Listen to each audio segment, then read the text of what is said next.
misalkan dari rantai pasok global menghubungkan produsen, distributor dan konsumen di seluruh dunia. Itu definisi kargo. Ya, benar sekali. Jadi definisi kargo adalah dia sesuatu yang berupa barang atau muatan yang digunakan sebagai objek dari sebuah proses pengiriman, gitu ya. Jadi itu adalah objek. Kita mengirim sesuatu tapi tidak ada objek, kan apa yang akan kita kirim? Ya, jadi itu definisi kargo secara umum. Kemudian pengklasifikasiannya, siapa yang masih ingat? Jadi teman-teman mahasiswa sekalian, jadi yang dibutuhkan dalam sebuah proses atau tahapan dari pengiriman sebuah kargo, kita harus memiliki pengetahuan. Salah satunya adalah pengklasifikasian kargo. Kita harus mengerti kargo ini jenisnya ini, kargo itu jenisnya termasuk dalam kategori ini. Jadi kita harus tahu. Makanya saya refresh lagi. Ayo, siapa yang masih ingat jenis atau klasifikasi dari kargo? Silakan. Siapa? Oke, saya kasih dulu. Ada dua. Siapa yang jawab yang pertama? Siapa yang kedua? Oke, Nicholas. Silakan. Kargo yaitu barang-barang dengan bentuk satuan atau kemasan seperti kardus, drum, contoh elektronik, pakaian, makanan, atau kemasan lainnya. Ya, betul. Jadi itu yang merupakan general kargo umum ya, dan sudah disebutkan contoh-contohnya oleh Nicholas. Terima kasih Nicholas. Kemudian yang kedua, jenis kargo yang kedua apa? Silakan. Oke, silakan perkenalkan diri dulu. Perkenalkan, nama saya Elisa Amelia Putri. Ini 22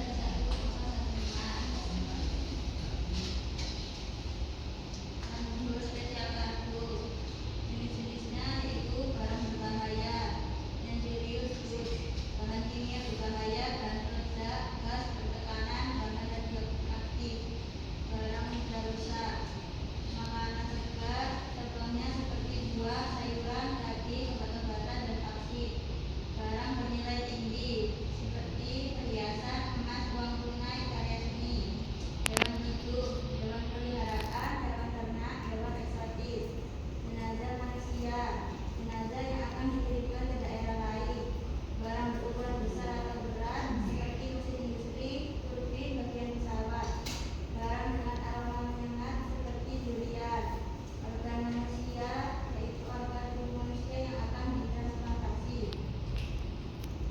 Ya. Baik, terima kasih Bu Lia. Jadi itu Oke, jadi itu jenis yang kedua ya. Jenis yang kedua yaitu spesial kargo, dan contoh-contohnya juga tadi sudah disampaikan. Jadi benar ya, kita harus tahu memilah mana yang general kargo, mana yang spesial kargo, sehingga pada saat kita suatu waktu sudah mulai berkecimpung di dunia kerja, kita mengerti. Karena pemahaman kita waktu kita ada di bangku kuliah itu sudah kita pahami betul, sehingga pada saat kita bekerja kita sudah tidak ragu lagi dan kita tidak akan salah lagi, karena kita tahu sudah persis jenis dari kargo yang akan kita muat. Baik teman-teman mahasiswa, kita akan masuk ke materi hari ini, yaitu mengenai bagaimana proses pengiriman kargo atau proses pengiriman suatu barang atau muatan. Entah itu dikirimnya melalui kapal laut, melalui pesawat, melalui kereta api, atau transportasi lainnya, tentunya memiliki tahapan-tahapan atau prosedur pengiriman barang atau muatan, sehingga barang tersebut bisa sampai pada tujuannya dengan aman, dengan selamat dan tentunya sesuai dengan yang diinginkan, gitu ya. Jadi minggu kemarin kan saya sudah berikan tugas juga kepada kelompok berapa yang giliran hari ini, kelompok 2 atau kelompok 1 ya. Jadi kelompok 1 ini juga akan memberikan salah satu contoh studi kasus bagaimana kargo dalam proses pengirimannya terjadi sesuatu. Nah itu saya tugaskan mereka juga, ini merupakan salah satu pemenuhan dari nilai akhir semester. Jadi ini merupakan tambahan nilai buat mahasiswa. Selain nilai UTS, ada nilai UAS dan juga ada nilai pribadi dan kelompok. Jadi sebelumnya saya memberikan materi ini dulu mengenai proses pengiriman kargo. Jadi proses pengiriman kargo secara umum memiliki tahapan-tahapan dalam pengirimannya. Nah, tahapan tersebut berupa penerimaan, penyimpanan, pengangkutan, dan penyerahan. Dan tentunya di proses ini, dalam 4 tahap ini, ada pihak-pihak yang pastinya terlibat dalam proses pengiriman barang, mulai dari mulai dari muatan dari awal sampai akhir, berarti ada pihak-pihak yang terlibat di dalamnya, seperti pihak mengirim, kemudian pihak menerima, kemudian pihak forwarder dan carrier juga, dan lain sebagainya. Masih ada pihak-pihak lain yang tentunya terlibat. Kita masuk ke tahapan dalam pengiriman kargo. Yang pertama, tahap penerimaan atau receiving. Pada tahap ini dimulai ketika barang diterima dari pengirim. Setelah barang diterima, barang ini akan tentunya diperiksa dan dipastikan bahwa barang sesuai dengan dokumen. Jadi barang harus disertai dengan dokumen.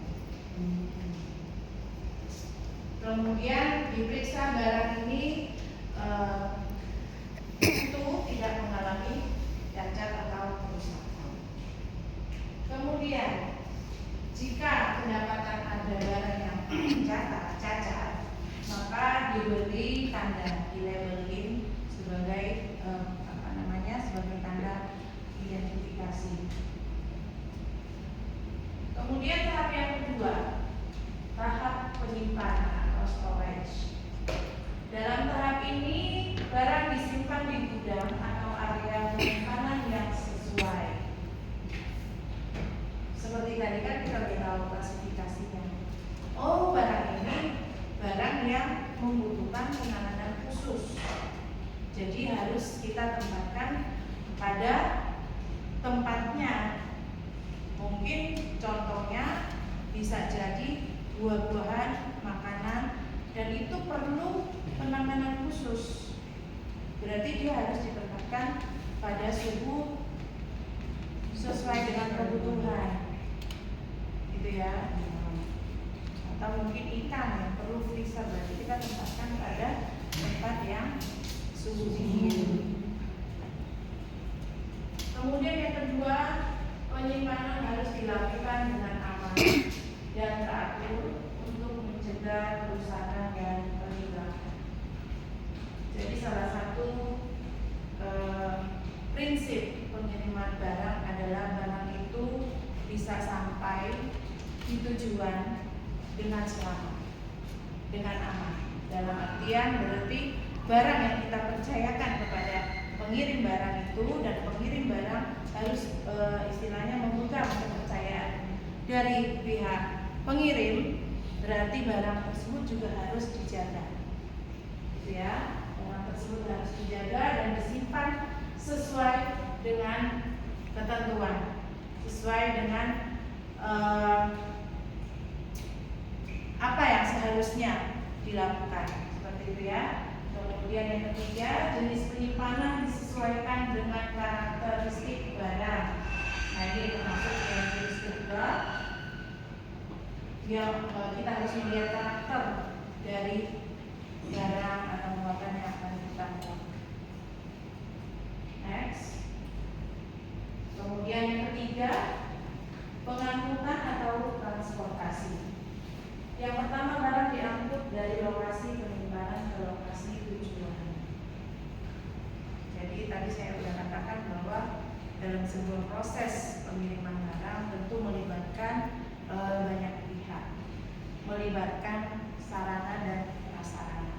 Nah, salah satu yang kita libatkan di poin ketiga ini adalah sarana transportasi seperti truk, kereta api, kapal, pesawat. Jadi pemilihan jenis transportasi ini tergantung dari jenis barangnya, volume barangnya, berapa besarnya, kebutuhannya seberapa, kemudian kita butuhnya cepat sampai atau lambat, seperti itu ya. Jadi pertimbangan dalam kita menentukan pengangkutan atau transportasi. Kemudian selama pengangkutan barang harus dilindungi dari kerusakan lingkungan. Kembali lagi, barang yang kita bawa, barang yang kita angkut itu harus aman dan selamat sampai di tujuan.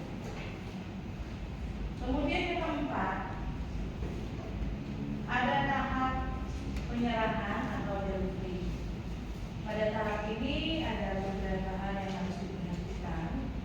Yang pertama, barang diserahkan kepada penerima di lokasi tujuan. Jadi barang yang dibawa itu kan memiliki dokumen. Dalam dokumen itu pastinya lengkap siapa pengirimnya, tanggalnya, tanggal kirim, tanggal sampai, siapa penerimanya, itu lengkap di dalam satu dokumen. Nah, itu harus diperhatikan dan pada saat penyerahan diserahkan pada lokasi yang menjadi tujuan dalam dokumen tersebut. Kemudian yang kedua, penerima memeriksa barang untuk memastikan sesuai dengan pesanan dan tidak ada kerusakan. Jadi kembali lagi, barang setelah sampai kepada tahap keempat, diperiksa, diteliti, rusak apa enggak ini barangnya, ya.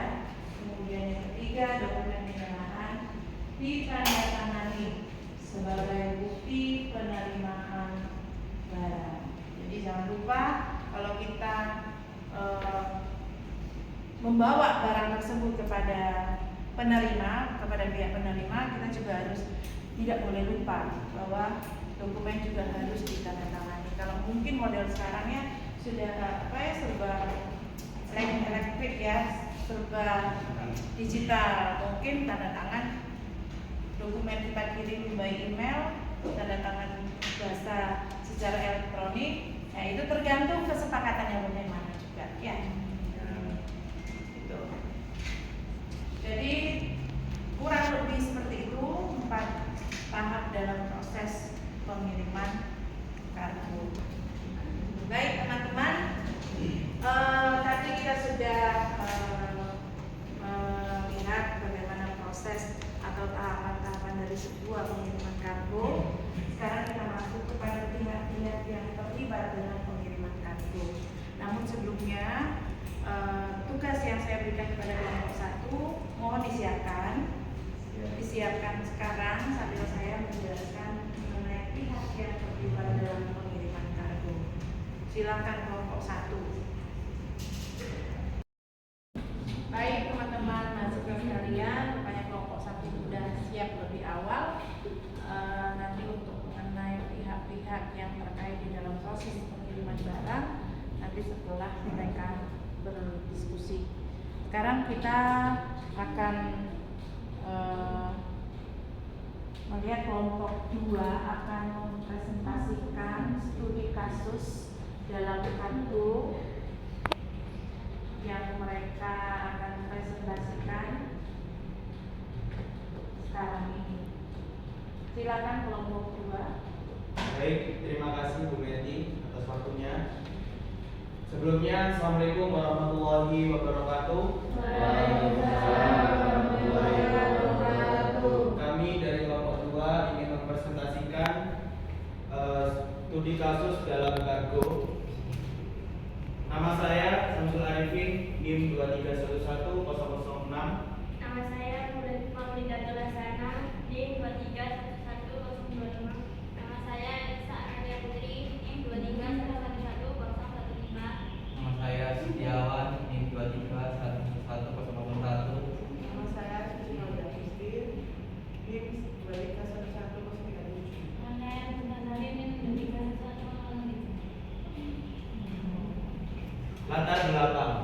Sektor logistik dan rantai pasok global merupakan komponen krusial perekonomian dunia, memfasilitasi perdagangan internasional dan menghubungkan pasar di seluruh penjuru bumi. Namun, di sektor ini secara inheren rentan terhadap berbagai gangguan, mulai dari bencana alam dan kecelakaan, operasional hingga ketegangan geopolitik dan ancaman cyber.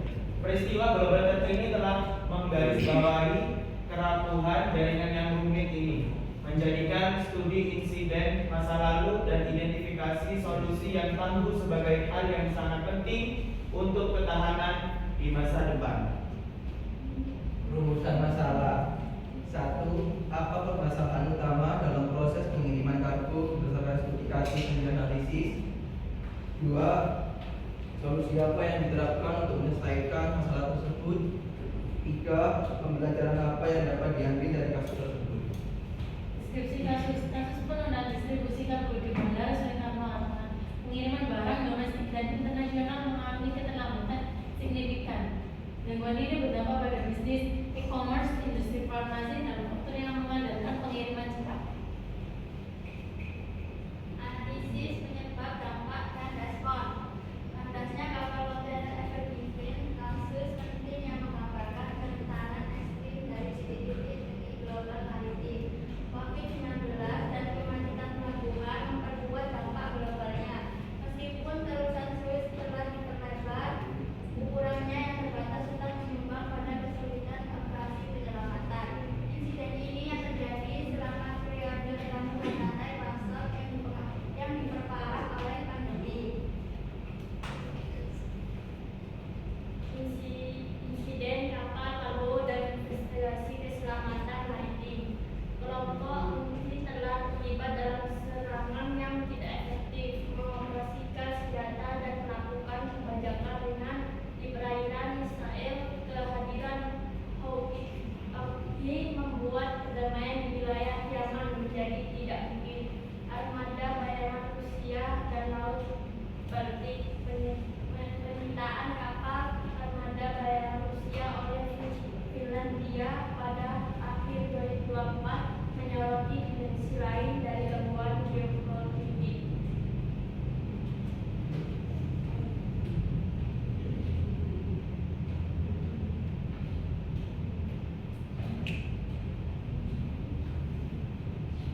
Logistik kargo udara mendesak dan sensitif. Kargo udara memainkan peran krusial dalam mengangkut barang-barang yang sangat mendesak, bernilai tinggi atau memerlukan kondisi penanganan khusus, menunjukkan kapabilitas mengatur penerbangan kapal 3 hari untuk 65 ton. Peralatan medis berukuran besar dari Singapura menyelesaikan masalah kontrol dan clearing email dan bea cukai. Identifikasi masalah. Insiden kapal kargo dan investigasi keselamatan maritim, tujuan dan proses investigasi kecelakaan diinvestigasi untuk mengidentifikasi penyebab dan menentukan tindakan. Menyelidik harus secara cermat, memeriksa peristiwa dan kondisi yang menciptakan situasi kecelakaan atau insiden.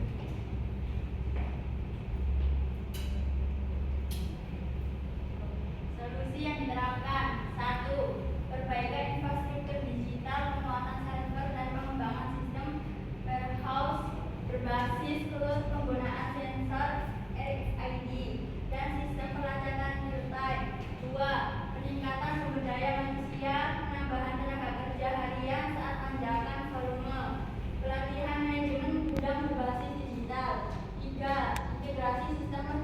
pembuatan dashboard bersama antara maskapai, bea cukai, dan gudang kolaborasi dengan perusahaan teknologi logistik. 4. Penyusunan SOP krisis, menyusun protokol khusus untuk menangani overload kargo, menyediakan jalur cepat untuk kargo prioritas seperti farmasi dan makanan. Kesimpulan, dalam pengiriman kargo tidak hanya bersumber dari satu faktor, tetapi merupakan kombinasi dari kelemahan teknologi, manajemen, dan koordinasi. Implementasi solusi berbasis teknologi dan integrasi antar pihak terbukti efektif dalam menyelesaikan krisis tersebut.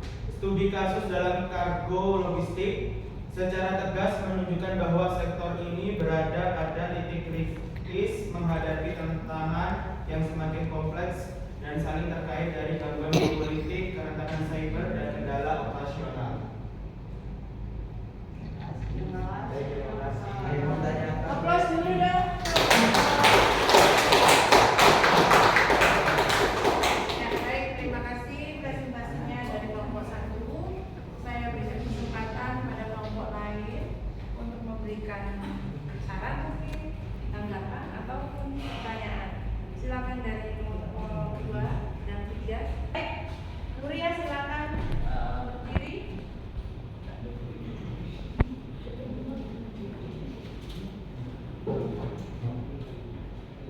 Saya mau bertanya soal risiko. Jadi, apa saja risiko bisnis yang timbul akibat keterlambatan pengiriman kargo? Izin menjawab untuk pertanyaannya Nuria. Jadi risiko bisnis yang timbul akibat keterlambatan pengiriman kargo bisa merugikan finansial bagi klien. Yang kedua, reputasi perusahaan pengiriman akan semakin menurun karena terjadinya keterlambatan, jadi banyaknya komplain. Yang ketiga, potensi pemutusan kontrak jangka panjang, jadi tidak dipercaya lagi, jadi adanya pemutusan kontrak. Yang keempat, tuntutan hukum atau klaim kompensasi. Ya, Gimana Nuria? Apakah sudah masih puas? ya, Sudah puas? Oke, terima kasih. Kelompok lain? Silakan. Ada pertanyaan? Siapa yang mau bertanya? Silakan, Nicholas. Bagaimana cara menghadapi pengiriman kargo di dalam era digital ini? Bagaimana menangani kargo di era digital? Cara penanganan kargo di era digital, di era teknologi yang serba digital. Silakan.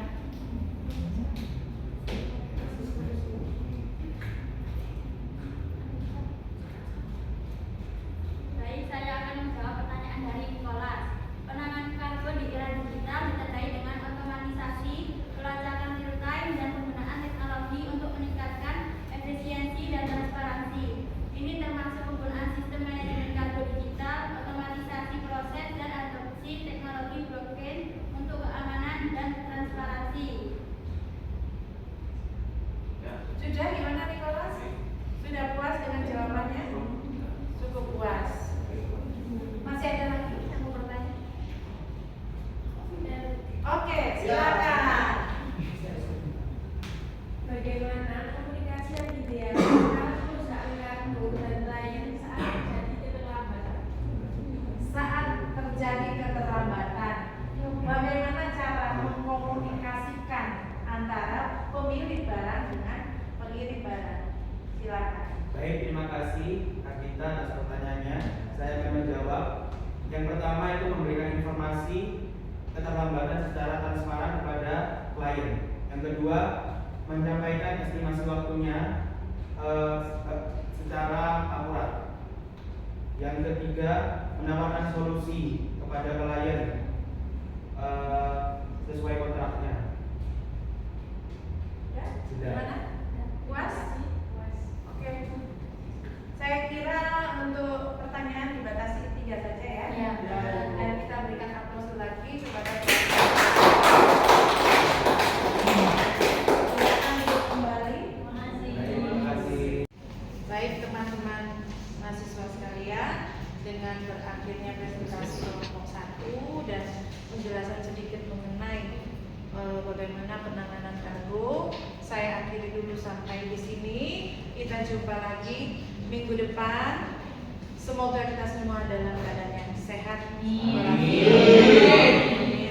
Sambil kita mempersiapkan, saya akan absen dulu ya sebelum kita bubar. Terima kasih banyak.